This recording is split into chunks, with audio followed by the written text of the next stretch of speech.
May 23, 1945. A prisoner of war camp outside Winchester, England. 3 minutes until everything they believed shatters. The barracks smells of damp wool and fear. 32 German soldiers sit on wooden bunks, shoulders hunched, eyes fixed on the floor. Outside, boots crunch gravel in precise military rhythm. Getting closer. Someone's breathing too fast.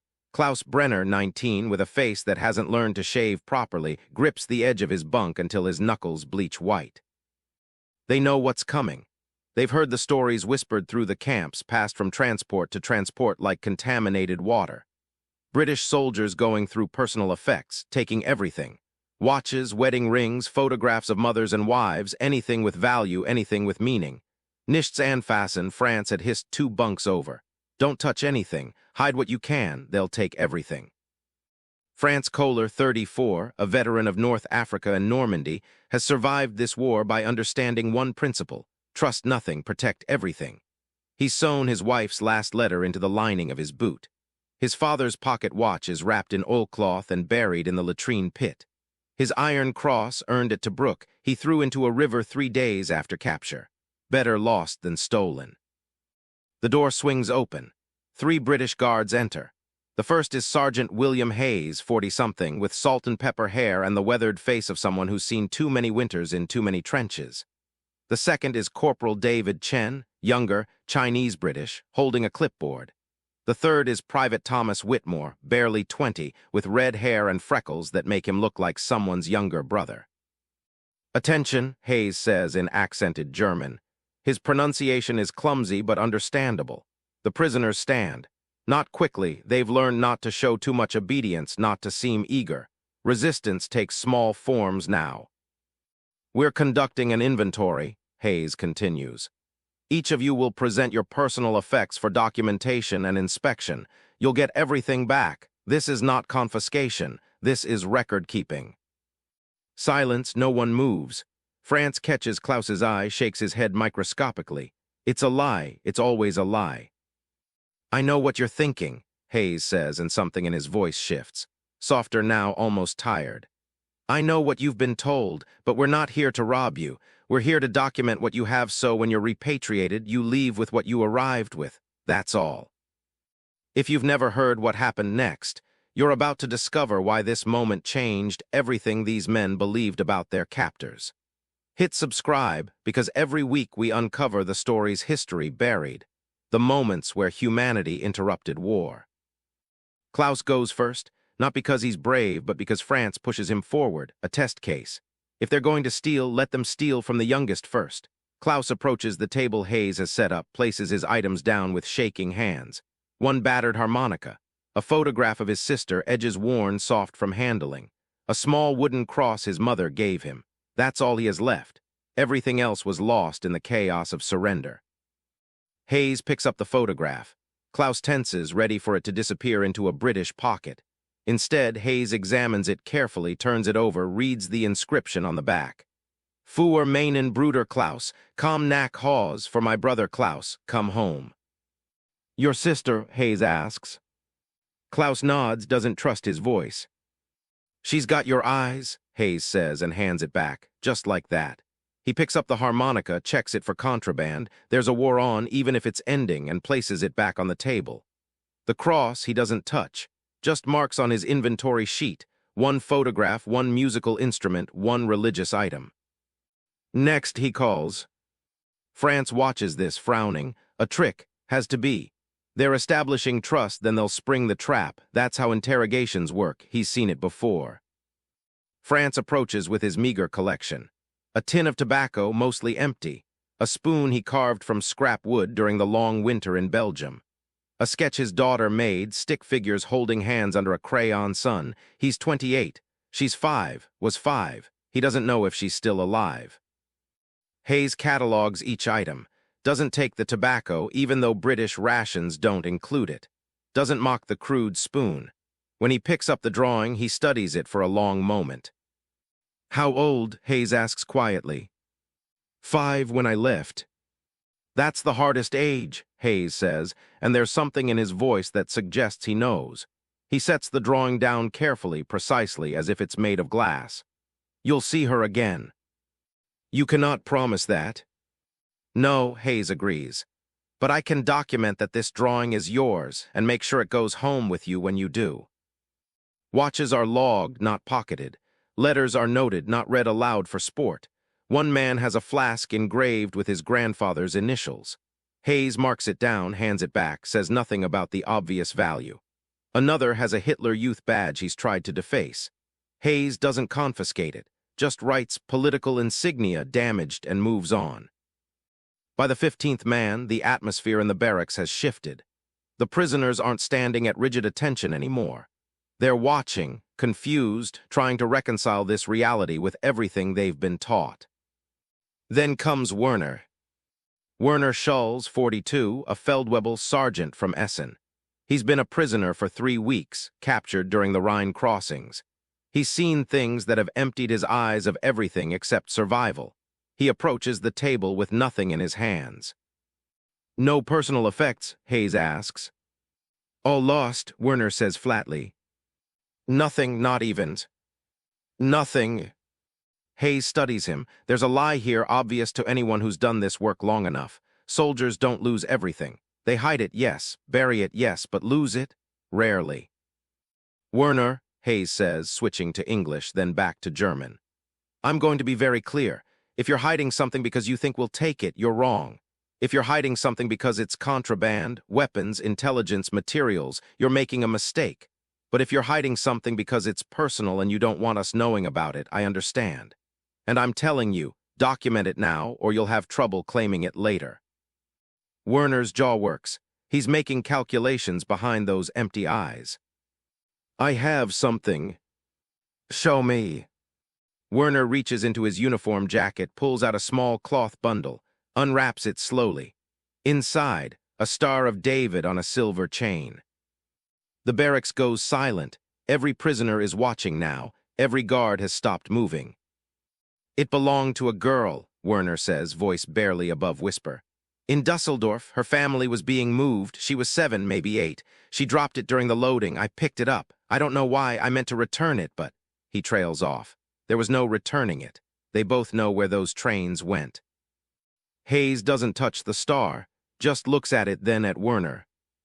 Why did you keep it? Because someone should remember her. The air in the room has changed. It's not about inventory anymore. It's about something else, something none of them have words for. Document it, Hayes says to Chen. One religious item, Jewish, chain silver, to be returned to prisoner upon repatriation or, he pauses, or to be delivered to appropriate authorities for return to family if possible. You won't take it, Werner's voice cracks. It's not mine to take. It's barely yours. But until we can find who it actually belongs to, you're its keeper. Werner folds the cloth back around the star, clutches it to his chest. Something in his face has changed. Not relief, something deeper. Permission, maybe. Permission to carry the weight he's been carrying in secret. The inventory takes 3 hours. By the end, the table is covered with logged items. Nothing is missing. Nothing is confiscated beyond 2 knives that violate camp regulations, and even those are tagged for return at war's end. When the guards leave, the barracks erupts in confused murmuring. France is sitting on his bunk, staring at nothing. They gave it back, Klaus says, still holding his harmonica like he's afraid it will vanish. They gave it all back. It's a trick, someone mutters. They'll come back tonight, take it then. But night comes and goes. The items remain. And in the morning, when Klaus wakes, his harmonica is still tucked under his pillow, his sister's photograph still folded in his pocket. June 1945. The camp has settled into a strange routine. The war in Europe is over. Germany has surrendered unconditionally. The prisoners know they'll be going home eventually, though home is a word that's lost meaning. Germany is rubble and occupation zones, starvation and shame. Many of them don't want to go back, but they will because there's nowhere else. Sergeant Hayes has become a fixture. He walks the camp perimeter every morning, makes the rounds, checks on conditions. The prisoners have stopped flinching when he approaches. Some even nod. It's not friendship, the divide is too vast for that, but it's not hatred either. It's something unnamed. Mutual acknowledgement that they're all stuck here, waiting for bureaucracy to process them back into whatever life comes next. One afternoon, Hayes finds Klaus sitting outside the barracks, trying to coax a tune from his harmonica. The instrument is failing, reeds worn from years of use and rough handling. "Sounds like it's dying," Hayes observes. Klaus stops, looks up. "Yes, like everything." Hayes reaches into his pocket, pulls out a small tin, opens it to reveal a set of replacement reeds and a tiny screwdriver. "My son plays," Hayes says. "Played, he was at Dunkirk." Was past tense, Klaus understands immediately. "I'm sorry." "War takes everything it can reach," Hayes says. He hands Klaus the tin. "Fix your harmonica. The world needs music more than it needs grief." Klaus stares at the tin like it's a grenade that might explode. "I cannot. This is yours." "It's not doing me any good in my pocket. And Charlie, my son, he'd want it used." Klaus takes the tin with hands that have started shaking again. "Why?" "Why what?" "Why are you kind? We were your enemies. We." Klaus doesn't finish. Doesn't need to. They both know what Germany did. Hayes sits on the step beside him. 50-something sergeant and 19-year-old former soldier, separated by nation and uniform and history, sharing a moment of silence. "I spent 4 years killing people," Hayes says finally. 4 years watching friends die. 4 years wading through blood and mud and the kind of things that make you forget you're human. And now it's over and I have a choice. He looks at Klaus directly. "I can keep killing not with bullets but with cruelty, with taking what little you have left, with treating you like animals because that's what we called you during the fighting." He pulls out a cigarette, lights it, doesn't offer one to Klaus because rations don't stretch that far. "Or," Hayes continues, "I can remember that you're 19, that you've got a sister waiting for you, that you didn't start this war, you just got fed into it like all the other boys. And maybe, if I treat you like a human being, you'll go home and remember that the British weren't monsters, that we could have taken everything and didn't. That mercy is possible even between enemies." Klaus wipes his eyes quickly, pretends it's dust. "Will it matter?" he asks. "One harmonica, one photograph returned." "I don't know," Hayes admits. "Maybe not. Maybe you'll go home and hate us anyway. Maybe Germany will rise again in 20 years and we'll do this all over. But I have to believe that small decencies matter, because if they don't, then Charlie died for nothing." The reality of British POW camps in 1945 was complicated. Some camps were brutal. Overcrowded, undersupplied, run by men who saw German prisoners as vermin to be contained rather than humans to be processed. Reports exist of theft, abuse, deliberate cruelty, revenge for the Blitz, for the U-boats, for 6 years of war. But other camps, like the one outside Winchester, operated under strict Geneva Convention protocols. Not because every guard was naturally compassionate, but because the British military, even exhausted and stretched thin, maintained that how you treat prisoners defines who you are as a nation. The Germans had been taught, through years of propaganda, that Allied soldiers were savages. That capture meant torture, starvation, humiliation. Some of that propaganda was exaggeration. Some was projection, describing what Germany did to others and claiming the Allies did it first. When the reality didn't match the propaganda, cognitive dissonance set in. And in that dissonance, small acts of decency became revolutionary. France takes longer to come around. He's seen too much, survived too much to trust easily, but he watches. He sees Klaus playing his repaired harmonica in the evenings. He sees other prisoners receiving mail from home, carefully documented and delivered intact. He sees guards breaking up fights between prisoners without excessive force, administering punishment that's firm but not vindictive. One day, France approaches Hayes. "I need to tell you something," he says in careful English. "I'm listening."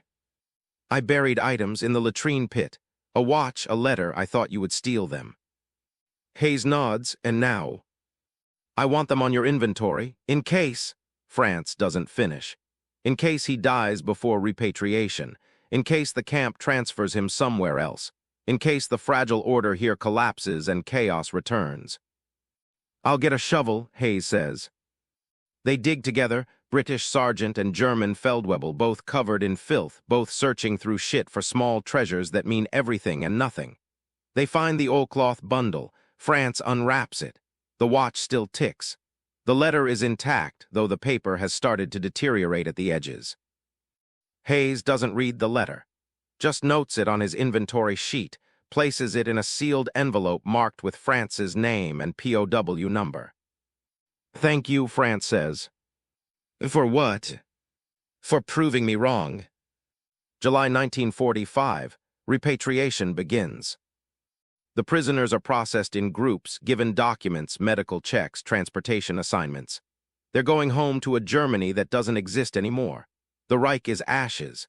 Cities are rubble. Families are scattered or dead. But they're going home anyway because staying is not an option. Klaus is in the first group. He stands at the camp gate with his small bundle of possessions. Harmonica with new reeds, photograph of his sister, wooden cross from his mother. Everything documented, everything returned. Hayes is there for the send-off. He doesn't shake hands, fraternization is still discouraged, but he nods. "Viel Glück," Hayes says, "good luck." "Dank," Klaus replies, then in halting English, "I will remember what you did, how you were."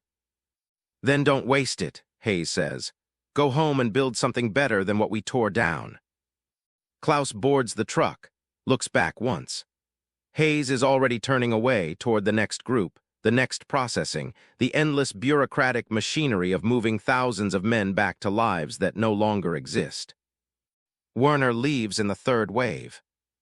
He's clutching the cloth bundle with the Star of David. Hayes had made inquiries, sent letters to Jewish organizations, tried to trace the girl from Dusseldorf. No records, no family found, likely all dead at Auschwitz or Treblinka. Likely no one left to return the necklace to. "Keep it," Hayes had said. "Bear witness. Maybe that's all any of us can do." Werner leaves in silence, but before he boards his transport, he stops, turns back to Hayes.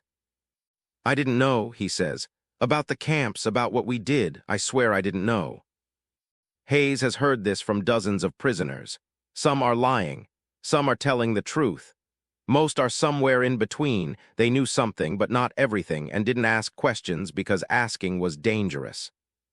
"What you do with that knowledge now," Hayes says, "that's what matters." Werner nods. He'll carry the Star of David for the rest of his life. Will pass it to his son in 1967 with the instruction, "Never forget what we did. Never forget who returned it to us. Both truths matter." France is in the last group, September 1945. By then, the camp is nearly empty. Most prisoners have been repatriated. The barracks echo. France has spent the summer working in the camp garden, voluntary labor, because sitting idle made him think too much. He's grown vegetables that fed both prisoners and guards, helped repair buildings, learned English from Corporal Chen during long evening conversations about everything except the war. On his last day, he asks Hayes why. "Why you?" he clarifies. "Why did you treat us this way? Not all guards did. We heard stories from other camps." Hayes considers this. He's lost weight over the summer. The work of managing hundreds of men, even docile prisoners, has worn him down. "My father fought in the Great War," Hayes says finally. Somme, Passchendaele, the whole nightmare. He came home broken, drank himself to death by 1930. Before he died, he told me something I didn't understand until this war. "What did he say?" "He said the worst thing war does isn't killing your body. It's killing your capacity to see other people as people. That every war creates two types of survivors, those who remember how to be human and those who forget. And the ones who forget, they carry the war inside them forever. It never ends." France nods slowly. He understands this. He's seen men who couldn't stop fighting even after the fighting stopped. Men who turned their violence inward or outward but couldn't turn it off. "I have children," Hayes continues. "2 daughters alive, 1 son dead, and I want them to inherit a world where being human is still possible, where enemies can become just people again.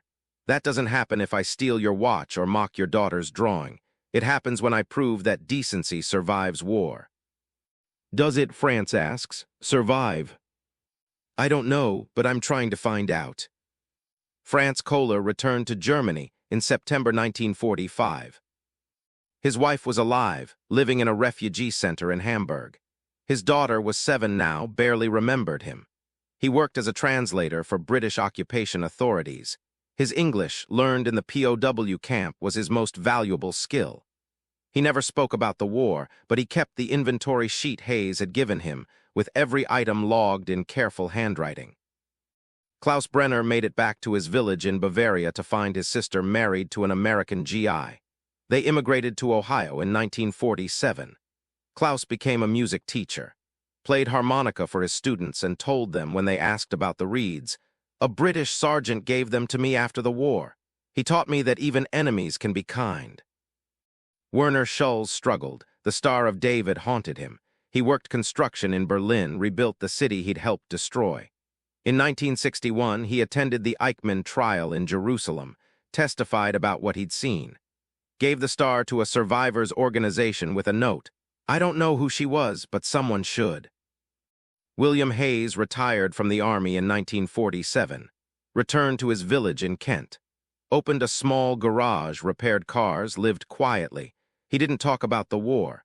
When his daughters asked what he did during the fighting, he said, "Tried to stay decent, didn't always succeed." He died in 1983.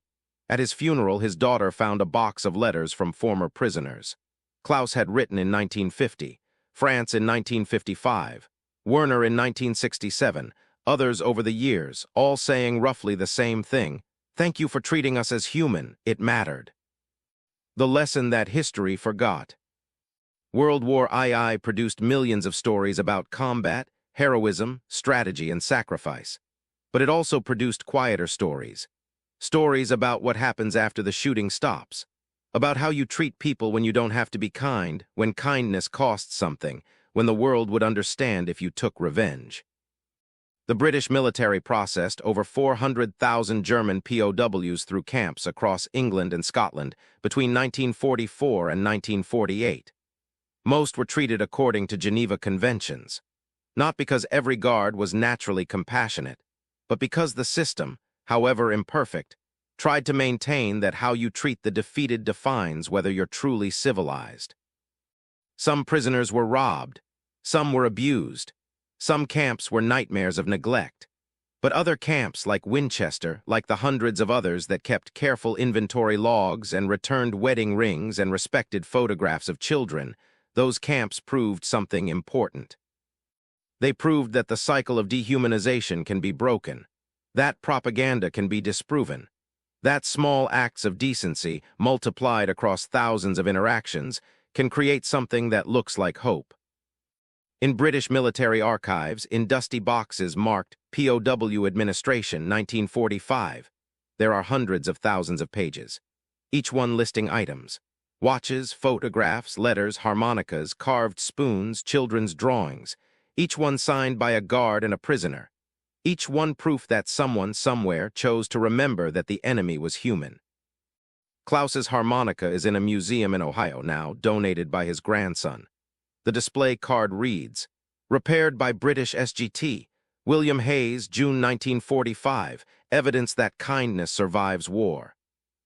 Werner's Star of David is in Yad Vashem, the Holocaust Museum in Jerusalem. It sits in a case labeled Artifacts of Witness. Below it, a note, "Kept by German soldier Werner Schulz, returned to Jewish community 1961. Reminder that memory is a form of resistance." France's inventory sheet is framed in his granddaughter's home in Hamburg. She's a teacher, uses it in her history classes, asks her students, "If a British sergeant could treat a German soldier with dignity in 1945, what's your excuse for cruelty now?" Instead, they got inventory logs, careful documentation, items returned, small acts of decency that disproved everything they'd been taught about their enemies. It wasn't dramatic. No one fired a shot, no one made speeches. It was just guards doing their job with integrity, just soldiers treating prisoners like people. Just the choice, repeated hundreds of times, to see humanity in the enemy. And somehow, that mattered more than battles.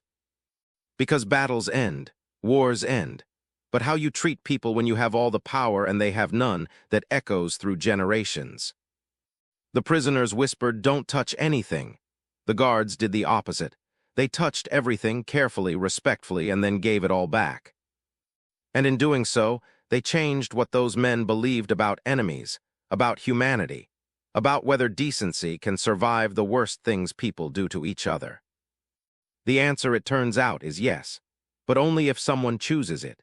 Only if someone in a barracks in Winchester or 1,000 other forgotten places decides that mercy is stronger than revenge. That's not the history textbooks teach, but it's the history that matters.